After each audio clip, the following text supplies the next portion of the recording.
Bonsoir à toutes et à tous et bienvenue dans votre émission You Speak Up, l'émission conçue par les jeunes et pour les jeunes parce que les jeunes représentent l'avenir. Bien s'habiller augmente l'estime de soi. Vous l'aurez compris, l'art vestimentaire est à l'ordre du jour. Pour en parler, nous recevons une jeune qui est conseillère en images. Ne bougez surtout pas car on commence maintenant.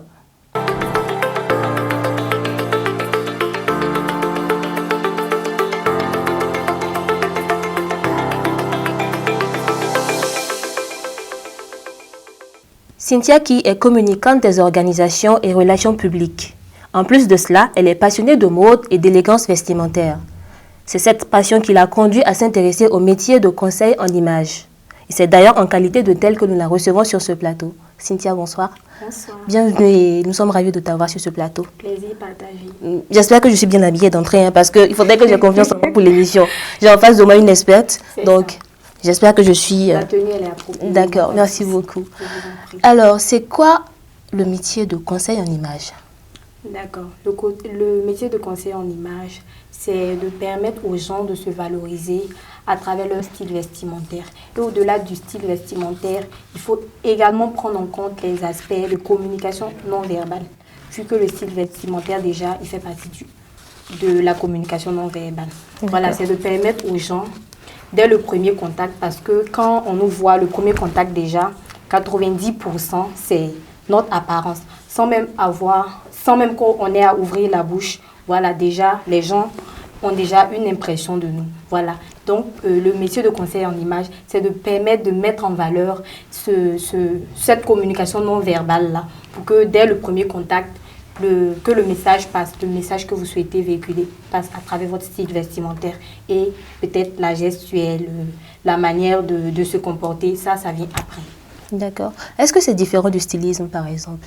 Oui, c'est différent du stylisme parce que le stylisme, eux, ils vont vous conseiller sur les types de vêtements qui vous vont, voilà, en fonction de votre morphologie. Mais le conseil en image va au-delà de cela. Comme je l'ai dit, il prend également en compte la communication non verbale, c'est-à-dire votre manière de vous comporter en société, votre gestuelle, votre démarche, tout, pour que le premier contact, déjà, votre image soit parfaite. Est-ce à dire qu'il faut avoir une seule identité d'habillement ou peut-être par exemple si on est journaliste ou bien une personnalité publique par exemple dans le gouvernement, il y a un type d'habillement qu'on doit avoir constamment ou alors c'est adapté à différentes occasions ou situations? Voilà. Et on s'habille en fonction des occasions, en fonction également de notre personnalité parce que les personnalités diffèrent. Voilà, toi tu peux aimer ça, X ne va pas aimer ça. Voilà, donc c'est en fonction de sa personnalité et des occasions qu'on s'habille. C'est pas qu'il y a un style spécifique qu'on doit suivre. Non, non. Si vous faites ça même déjà, c'est ça. Vous risquez de, voilà, il y aura beaucoup de déphasage, voilà. Vous ne serez pas cohérent. D'accord. Mais comment on fait pour faire l'unanimité quand on s'habille? Parce que si on doit s'habiller selon ce qu'on aime, c'est difficile de plaire à quelqu'un ou de s'habiller selon les convenances. Je peux aimer par exemple le rouge, je m'habille complètement en rouge tous les jours. C'est ce que j'aime, mais ce n'est pas forcément cela qu'il faut. Mais comment on fait pour être en accord avec l'occasion ou ce que les gens vont dire par rapport à où on part en fait? D'accord. Déjà, il faut savoir que pour s'habiller, il y a certains aspects qu'on doit respecter. Voilà. D'abord, il y a la morphologie. Elle diffère. Voilà. Elle diffère en fonction des femmes. Il y a la morphologie en V, en carré, en A. Voilà. C'est en fonction de ça. Dès que vous connaissez votre morphologie, le type de vêtement, vous choisissez facilement votre type de vêtement. Et pour les couleurs également, ça dépend de la colorimétrie. Voilà. On n'a pas tous... il y a certaines couleurs qui nous mettent en valeur et d'autres non. Voilà, il faut connaître ces couleurs-là et s'adapter en fonction de cela. Maintenant, comme vous l'avez dit, on ne peut pas faire l'unanimité. Mais moi, je dirais que c'est mieux quand le style vestimentaire également, ça prend en compte l'avis du client qu'on a en face de nous. Parce que c'est pas qu'on veut changer radicalement la personne ou son style vestimentaire. On prend en compte également ses goûts et ses préférences. Voilà, il faut s'habiller et en fonction de ses choix. Voilà, c'est forcé, vous ne ferez pas l'unanimité et vous n'avez pas le choix parce que c'est compliqué de plaire à tout le monde. Voilà, mais ce qu'il faut retenir, il faut s'habiller décemment, voilà, pour ne pas choquer certaines personnes. Voilà, c'est surtout ça. D'accord, on va revenir à l'habillement qui convient à toute une personne ou à chacun. Mais j'aimerais savoir, comment est-ce que vous devenez conseillère en images? D'accord. Et pour le conseil en image, pour devenir conseiller en image, il faut une formation. D'accord. Voilà, mais la formation, elle n'est pas encore disponible au Burkina Faso, donc il faut la faire en ligne. D'accord. Voilà, c'est comme ça. Est-ce que le métier est connu au Burkina? À vrai dire, non, pas encore. Parce que vous l'aurez certainement constaté, voilà, nos personnalités publiques, nos artistes, beaucoup. Il y a beaucoup qui n'ont pas pris en compte l'importance du style vestimentaire. Et ceux qui l'ont fait, certainement ces personnes-là auront un plus que eux. Parce que vous êtes artiste, vous êtes personnalité publique. Il faut inspirer confiance par votre style vestimentaire, votre carrure, votre posture. Tout ça, c'est en prendre en compte. Mais il y a certains, disent que, c'est pas nécessaire, quoi. C'est un truc de femme. Voilà, on n'a pas le temps pour ça. Moi, je chante, je m'habillais bien. On veut ma musique ou bien on veut mon style vestimentaire. Pourtant, les deux vont de pair. D'accord, mais qu'est-ce que vous faites pour que les personnes dont vous parlez là puissent intégrer la culture du conseiller en image, du conseiller vestimentaire? D'accord. Et pour cela, j'ai créé une page où je crée du contenu autour du conseil en image, ses avantages. Je donne également des conseils et astuces pour amener les gens à s'intéresser au métier. Parce que quand j'ai commencé, il y a beaucoup qui m'ont dit « Waouh, on ne savait pas que ce genre de choses existait. » Voilà, donc peu à peu, je vois qu'il y a des gens qui commencent à s'intéresser à ça. Il y a d'autres qui m'écrivent pour me demander des conseils. Je trouve que, et pas à pas, ça va, les gens vont changer de mentalité forcément. D'accord, mais tu as dit que le métier n'est pas connu. Mais est-ce que tu as des gens que tu coaches? Et comment tu donnes tes prestations? D'accord. Bon, il faut dire que j'ai commencé le conseil en image, ça vaut peut-être maintenant 3 mois. D'accord. Voilà. Et c'est récemment, au début, je ne faisais que donner des astuces, des conseils. Et j'ai commencé vraiment le coaching il y a à peu près 1 à 2 mois. D'accord. Voilà. Et il y a un artiste, voilà, avec qui j'ai signé un contrat le samedi dernier. D'accord. Voilà, mais je préfère taire son nom. Voilà. D'accord. Voilà, parce qu'ils m'ont plusieurs fois tagué sous ces posts parce que ses habillements n'étaient pas cohérents, ses sorties étaient un peu bizarres. Voilà, et j'ai dû approcher son manager pour essayer de lui expliquer en comment je pouvais les aider. Et puis ils m'ont dit, ok, il n'y a pas de souci. Et il faut dire que les prestations, d'abord, quand les gens m'approchent, il faut faire le bilan de leur image actuelle. Voilà, ton image actuelle, qu'est-ce qui te plaît, qu'est-ce qui ne te plaît pas, qu'est-ce que tu aimerais changer et qu'est-ce que, voilà. Et en fonction de ça, on travaille. Et également, il y a la partie colorimétrie, comme je l'avais si bien dit. On va étudier les différentes couleurs qui vous mettent en valeur et la morphologie également et le type de vêtements qui convient à votre morphologie. Et le dernier aspect qu'on étudie, c'est la posture, la gestuelle, la prise de parole en public. Tout ça, ça fait partie du conseil en image. Donc, en gros, le conseiller en image n'accentue pas son travail que sur la couleur. Il y a plusieurs aspects. Exactement. Il y a plusieurs aspects. Il y a également le personal shopper. Ça, c'est accompagner les personnalités publiques, les artistes, tous ceux qui s'intéressent au conseil en image, ou bien une personne qui aimerait s'accomplir professionnellement ou personnellement à travers son image. Voilà, on les accompagne pour faire leurs achats de vêtements. Voilà, quand on arrive, ils peuvent dire, ah, ça me plaît. Maintenant, moi, de mon côté, je vais dire, ok, ça te plaît, mais vu ta silhouette, ça n'irait pas avec toi. Vu ton sous-ton de couleur, c'est-à-dire la colorimétrie, cette couleur ne sera pas trop flatteuse à ton avantage. Voilà, c'est un peu ces genres de conseils-là que je donne. Ok. Donc, vous conseillez à l'achat même de l'habit, mais pas forcément à l'habillement.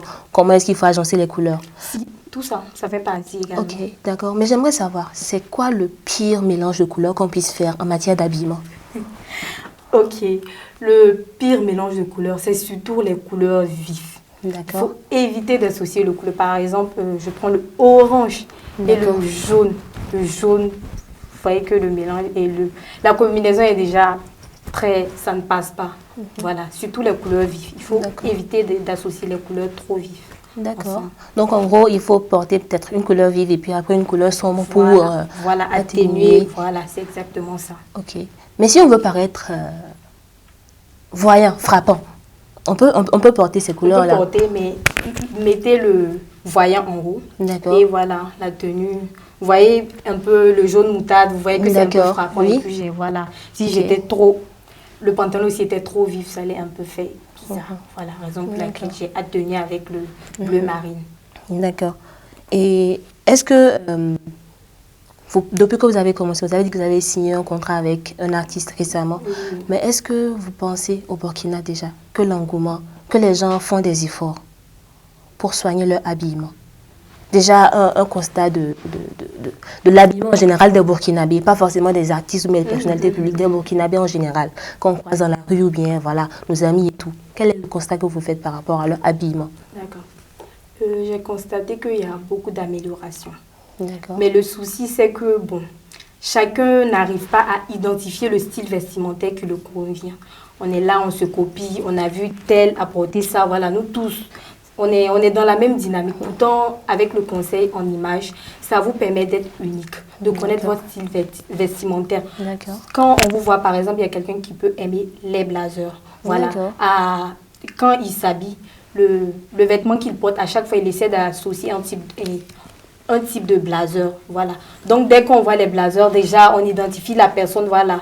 C'est un peu ça le conseil en image. C'est cette touche de particularité-là que le conseil en image veut donner. Mais ici, j'ai constaté que voilà, on est trop dans le copier. Oui, c'est vrai qu'il faut copier, mais il faut ajouter sa touche personnelle.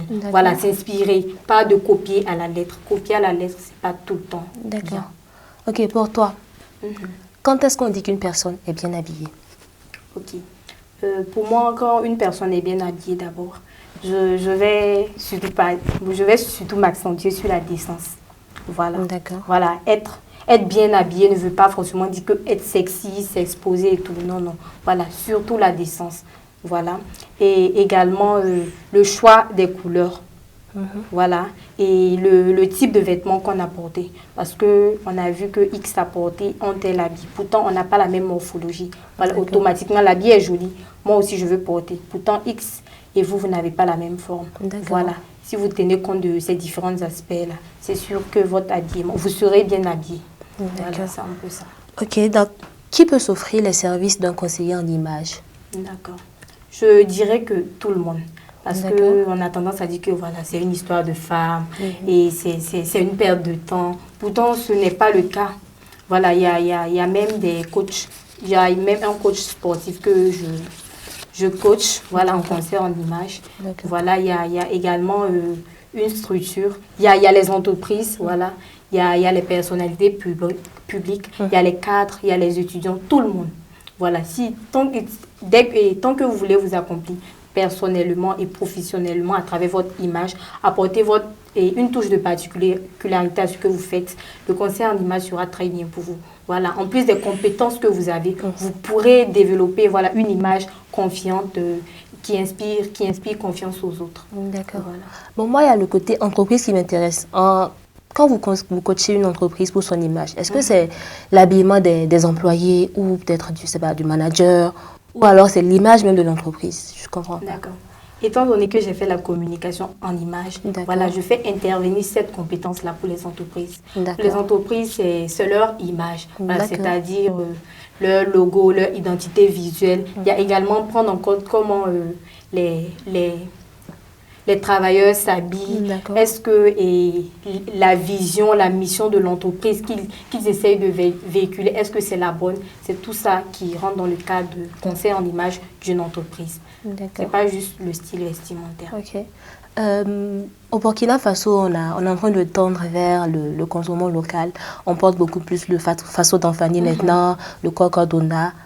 Est-ce que ça fait, je prends un cadre par exemple en entreprise, est-ce que ça fait sérieux, responsable ou bien je ne sais pas quel mot je vais utiliser, mais est-ce que ça cadre avec le milieu professionnel par exemple si on est censé porter un costume par exemple quelque part et qu'on porte le Cocodona, est-ce que ça fait professionnel? Le Cocodona. Ou alors à quel moment est-ce que on doit porter le Faso d'Anfani, le Cocodona ou à quel moment il ne faudrait pas? D'accord. Déjà, il n'y a pas vraiment voilà, de cadre idéal où il faut porter le Cocodona, où il ne faut pas porter. On a vu qu'il y a des modèles avec nos stylistes, il y a des modèles vraiment qui sont très jolis. Voilà, on peut faire des robes de soirée, des tenues de travail, des tenues décontractées, voilà, avec le Cocodona et avec le Faso d'Anfani. Donc je me dis que ça peut s'adapter à tout type d'occasion. C'est juste le modèle qui va différer, voilà, en fonction de l'occasion. Voilà, vous faites la tenue en fonction de cela. Sinon, le cocodonda et le faso d'enfant, il n'y a pas de souci. D'accord. On l'a dit vous avez parlé de ça tout à l'heure, quand on parle de mode et d'habillement, on fait tout de suite allusion aux femmes. Alors que les hommes aussi s'habillent.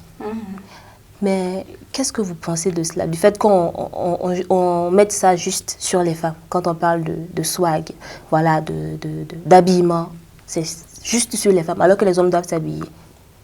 En fait, je me dis que les hommes, ils disent ça.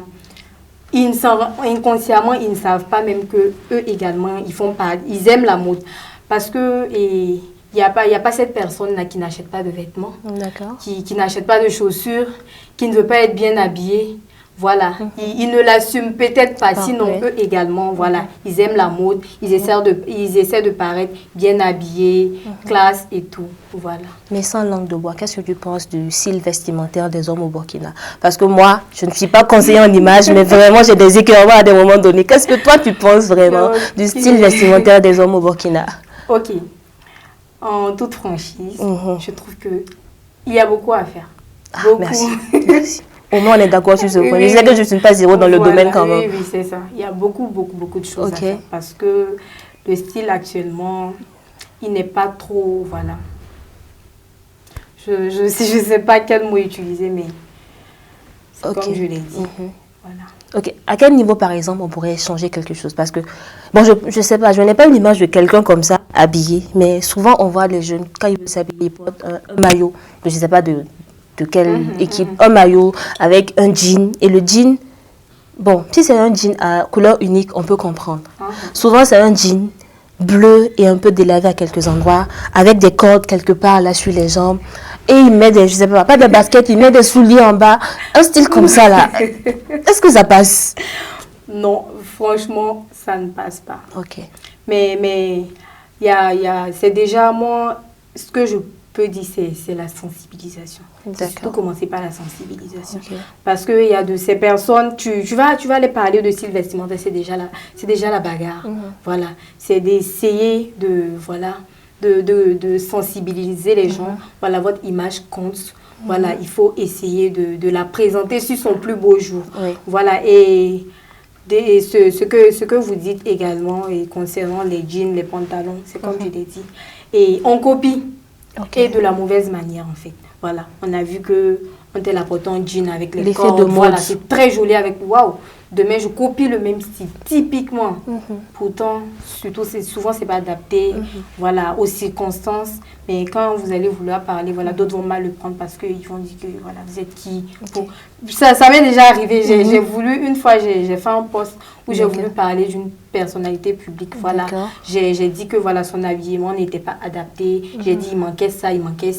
Et voilà, prochainement, il peut faire ça, il peut prendre telle couleur ici et ça. On m'a dit non, de rester à ma place. Je ne suis personne. Qui je suis pour venir dire que, voilà, la personne était mal habillée. Voilà. En fait, en gros, quand on est à un certain niveau, on n'a pas le droit de dire quelque chose sur nous, en fait. Exactement, c'est ça. Mais pour un homme, quand est-ce qu'on peut dire qu'un homme est... Comment est-ce qu'un homme peut s'habiller et dire que je suis habillé décemment? On va prendre un exemple standard comme ça. Il est habillé, je ne sais pas, chemise, pantalon, ou bien, je ne sais pas. D'accord. Pour les hommes, il y a les chemises. Ils ont une large gamme de vêtements. Voilà, il y a des chemises, il y a les polos, il y a les t-shirts, voilà. Mais comme je l'avais dit auparavant, et ça dépend des morphologies et des goûts également. Il faut tenir compte des goûts parce qu'il y a des gens qui n'aiment pas les polos, il y a d'autres qui n'aiment pas des chemises manches longues, manches courtes, voilà. Il faut et pour qu'une personne soit bien habillée, c'est d'abord un pantalon, voilà, un pantalon décent. Bon, ça va dépendre également de l'activité ou bien à quelle occasion vous portez votre tenue. Parce que, voilà, un pantalon décent, voilà, peut-être une chemise, si vous préférez les manches courtes, les manches longues, des polos, en fonction de vous. Voilà, des baskets ou bien des souliers, voilà, en fonction de vos goûts et préférences. Mais toujours, voilà, dans l'harmonie également des couleurs. Voilà, et puis pour les garçons, c'est très important. Aimer porter des chaussettes. Voilà. Ok. Voilà, d'accord. Que ce soit avec des baskets ou des souliers? Non, les chaussettes ne sont pas adaptées avec les chaussures fermées. Et les... Voilà, comme les souliers. D'accord. Voilà, mais on voit que la mode évolue, les tendances évoluent. Même les claquettes et les chaussettes, ce sont des fashion faux pas à ne pas faire. Parce que voilà, les claquettes et les chaussettes, ça ne se fait pas, ce sont des fashion faux pas. Voilà.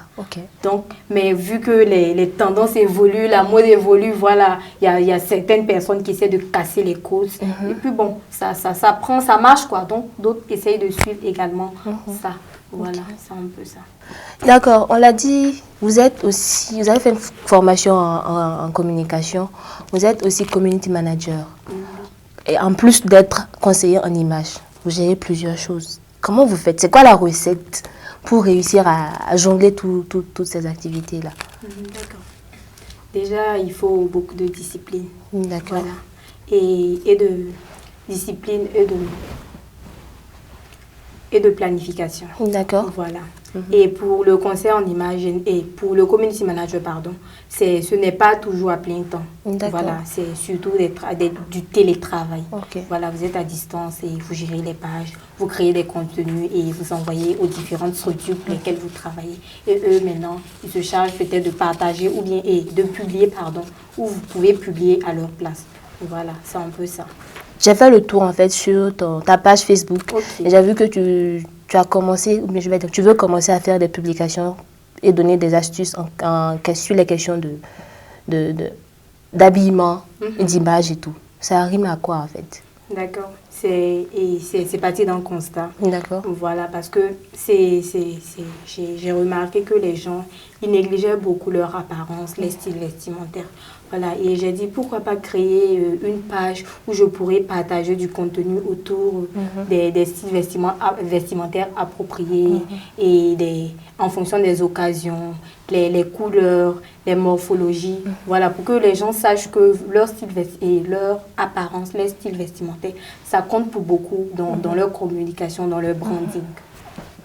Et c'est quoi le commentaire le plus démotivant que tu as reçu? Tu as dit que dernièrement, tu as voulu faire une publication sur Insta et on t'a dit de rester à ta place. C'est quoi le commentaire le plus démotivant que tu as reçu par rapport à ce que tu as pu dire? C'est ce commentaire-là. D'accord. Voilà, ça disait quoi? Ça disait que, voilà, et je ne suis pas blogueuse ni journaliste culturelle, voilà, et donc de rester à ma place, je ne pouvais pas donner de conseils sur le style vestimentaire de quelqu'un. Pourtant, la personne oubliait que le journaliste blogueur et le journaliste culturel, c'est pas forcément quelqu'un qui s'intéresse au style vestimentaire et que j'ai été la personne la mieux appropriée pour parler du style vestimentaire de l'artiste en question. Voilà, ce commentaire, ça m'a beaucoup touchée. Mais est-ce que tu as répondu? Oui, j'ai répondu. Et c'est ce que je lui ai dit. J'ai dit à la personne que voilà, je ne suis pas journaliste, oui, mais j'ai reçu une formation en communication et je sais que la tenue que l'artiste a portée, ça communique à sa place et le message que ça véhicule, ça ne joue pas en sa faveur. Voilà. Puis il y a eu un peu de titillement après, voilà quoi. C'est passé, mais la personne en question s'est abonnée à ma page et puis on discute comme si c'est passé, comme si de rien n'était. D'accord. En gros, tu l'as convaincu. C'est ça. Peut-être c'est un futur client, sait-on jamais. Oui, alors, c'est quoi ton rêve le plus fou? D'accord. Je ne sais pas s'il est vraiment fou, mon rêve. D'accord. Mais j'aimerais d'ici là, voilà, ouvrir un cabinet de conseil en image. D'accord. Associé à un cabinet de communication. Voilà, la communication, ça sera axé pour les organisations et le conseil en image également pour les personnes qui souhaitent s'accomplir à travers leur image, donner bonne impression, avoir confiance en elles. Voilà, c'est un peu ça. D'accord. Est-ce que tu as un coup de cœur ou un coup de gueule de n'importe quel ordre en fait? Pas forcément sur l'habillement ou bien la mode, mais un coup de cœur ou un coup de gueule que tu aimerais partager avec nous? Franchement, non. D'accord. Et peut-être sur la mode? C'est mon coup de cœur. Oui. Voilà, ça va vers une journaliste qui s'est reconvertie en conseillère en image. Peut-être que vous la connaissez bien, Christina Cordula. Voilà, on peut dire que voilà, c'est la reine mère même du conseil en image, peut-être dans le monde. Voilà, c'est une Française. Voilà, je dirais que je vais m'identifier plus tard à elle parce qu'elle fait vraiment du beau boulot. D'accord, donc c'est la personne qui t'inspire. C'est ça. Ok, super. Donc, on est à la fin de notre émission. Ok. Si tu as un mot de fin, c'est maintenant. Voilà, j'ai un mot de fin. C'est de dire à tout le monde que généralement, on est vu avant d'être entendu. Donc, c'est de faire en sorte que l'image qu'on retient de nous soit mémorable. Mémorable, mais de la bonne manière. Voilà, et cela peut passer par le conseil en image. Merci. Merci à toi de nous avoir appris à nous habiller en ces quelques 30 minutes. Je vous en prie, c'était un plaisir. Et vous, chers internautes, j'espère que vous avez pris bonne note. On se retrouve très prochainement pour un prochain numéro. D'ici là, portez-vous bien. À bientôt.